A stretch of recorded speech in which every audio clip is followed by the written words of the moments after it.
It's the Extremist movie debate. And tonight, we're talking 2016 Yoga Hosers. I'm Joe. I'm Ethan, and one of us is going to love it, one of us is going to hate it. Let the coin decide their fate. I hate it. I love it. Hey guys, don't make a shitty movie. There's spoilers ahead. All right, and this film has a 20% on Rotten Tomatoes. It earned it. You love it. I do. It earned the 20.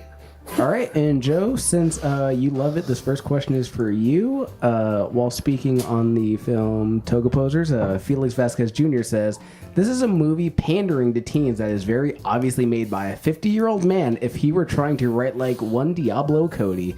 So, can you briefly speak on the tone and pacing and dialogue of the movie?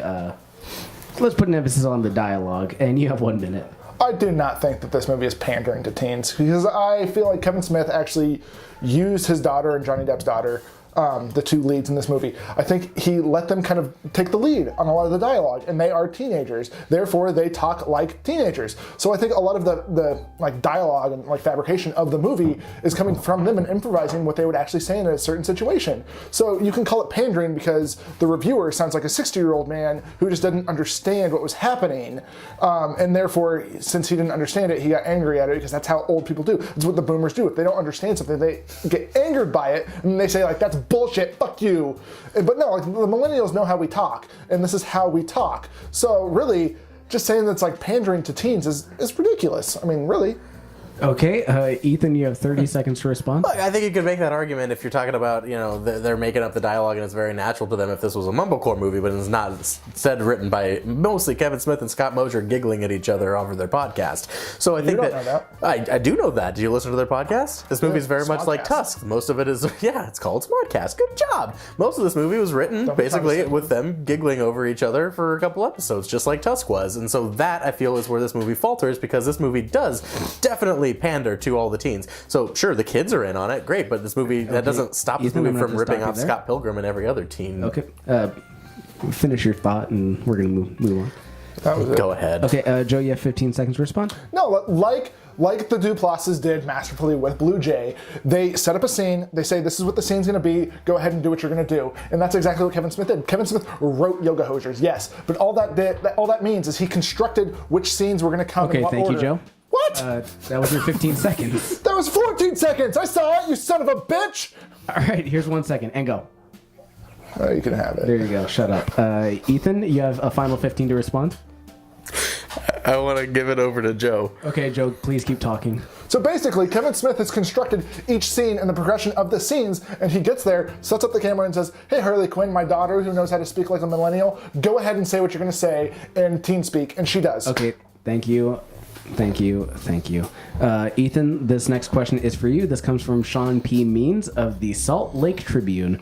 He says, Smith's whacked-out comedy Yoga Hosers is a rare case of a spin-off that exceeds the wit and charm of its predecessor, which is obviously Tusk, and the whole thing's a mess, but at least it's sometimes funny and engaging, which is more than Tusk ever was. So,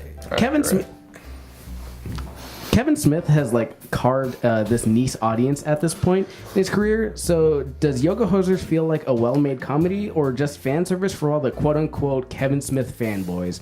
You have 1 minute. Fan service for all the fanboys. Most of the jokes in this movie are only funny to you if you listen to this modcast religiously, because you get all their stupid inside jokes, or if you fucking hate Canada, and that's about the only jokes that this movie lands whatsoever. Everything else, like, there's so much potential in this movie. This movie is about a bunch of fucking Nazi German sausages.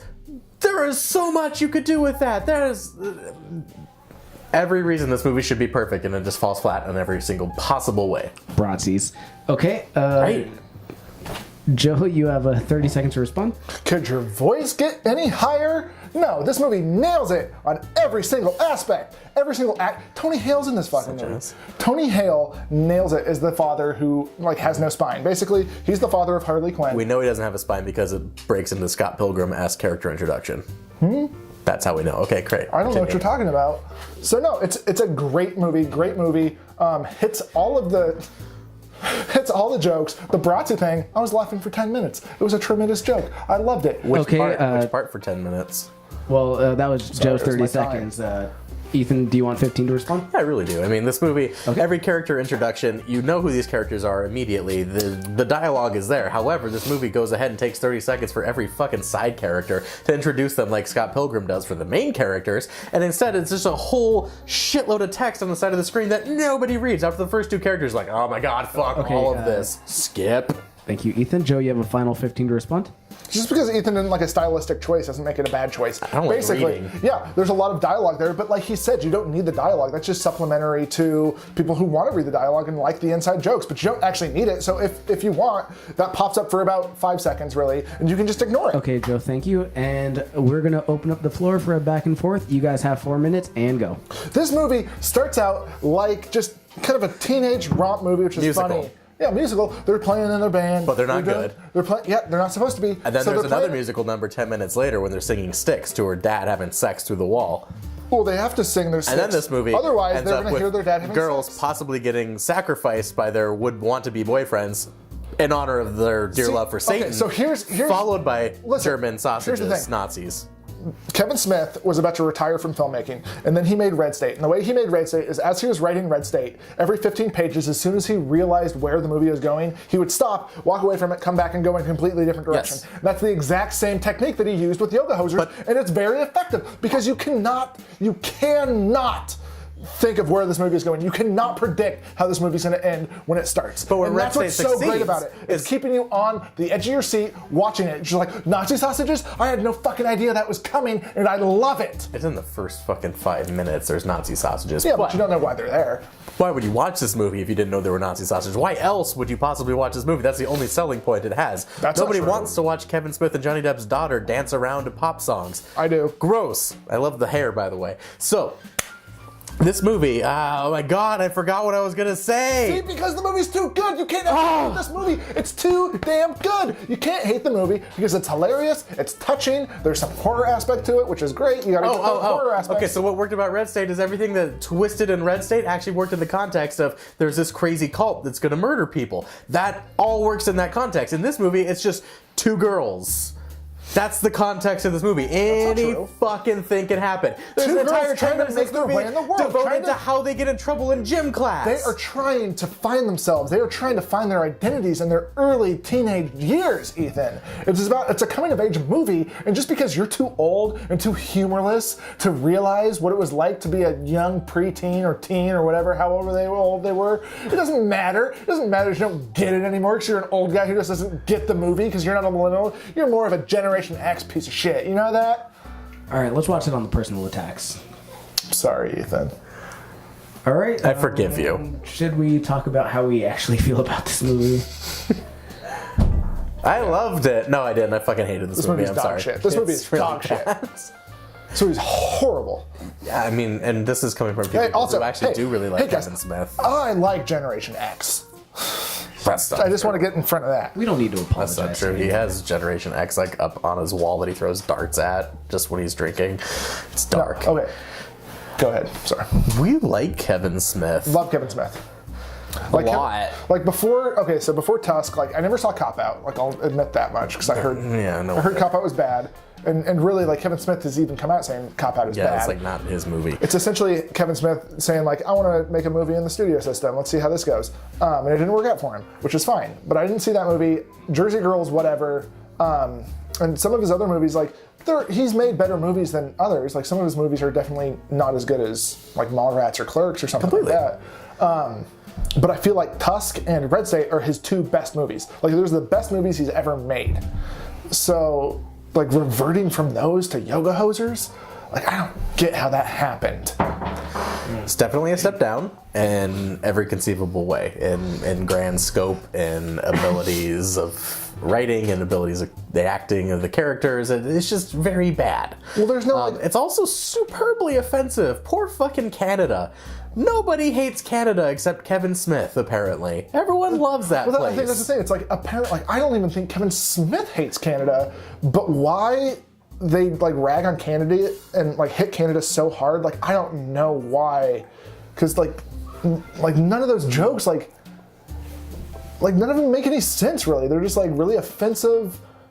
Like I hate saying like offensive in terms of a Canadian accent, but like Like, that's kind of what it is. It's just it's like this over-the-top, like, ridiculous accent. It's like the first joke you kind of giggle at. Like, everyone's leaving. It's like, oh, sorry about that. Sorry about that. Sorry about that. It's like, that could be funny if they stopped and peppered it in every once in a while. But instead, it's every 5 seconds there's a slam at Canada.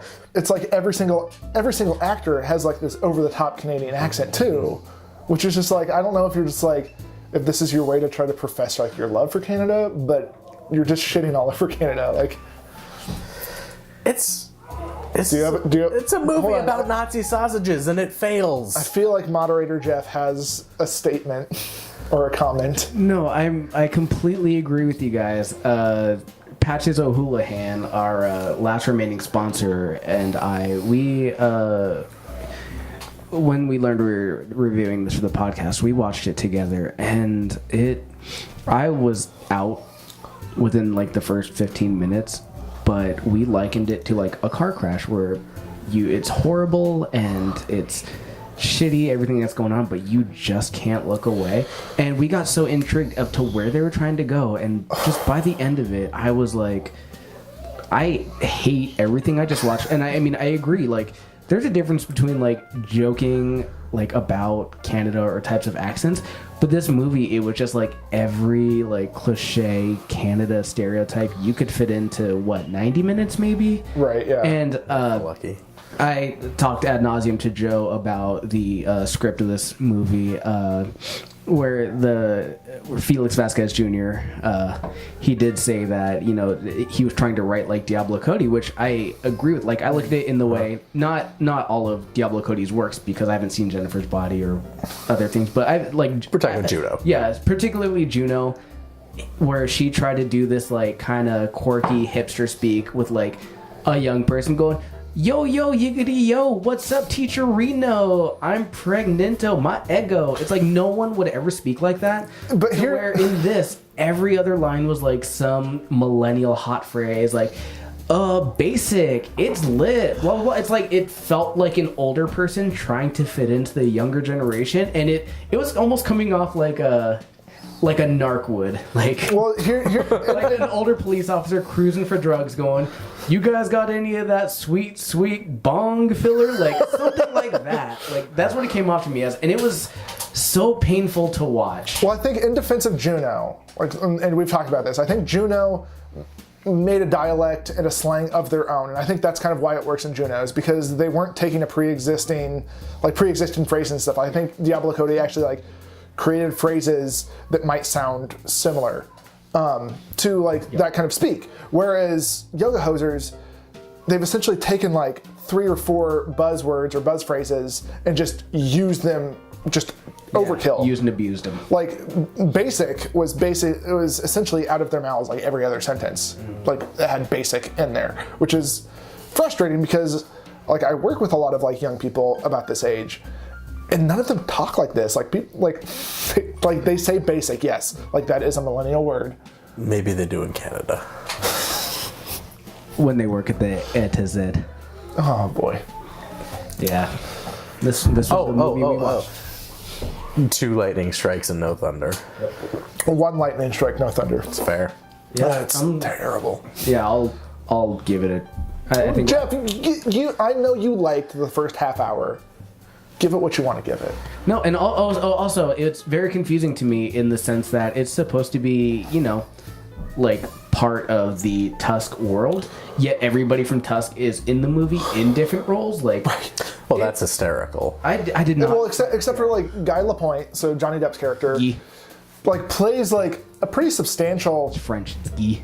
Yeah, Don't be offensive. He plays a substantial role in Tusk, and it makes sense in the grand scheme of Tusk. Whereas he's just shoehorned into Yoga Hosers. Like, there's no reason for him to be in this movie, and like that's frustrating. Yeah, it's basically just them winking at the audience, being like, "We got Johnny Depp. Remember him? We got Johnny Depp, 2-time Oscar nominee, Johnny Depp." Like, I don't care. Yeah. I did not like the first 30 minutes of this movie. You did too. No, I don't. Don't lie. I have proof in my texts. Did I? Jeff said, "Gushing, love it. First 45, I'm into it."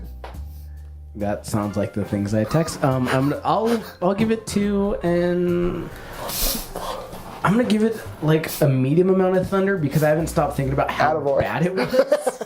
All right, that's fair. Like I haven't moved on. Like I haven't seen a movie in a while other than like Why Him that I was just like fuck everything about this. Well, I'll put it this way. Generally, at the end of the year, I will put up my top 5 or top 10 favorite movies, and I never care enough to put up like worst movies. Like some magazines and like websites will do that. I never do that because I don't care enough.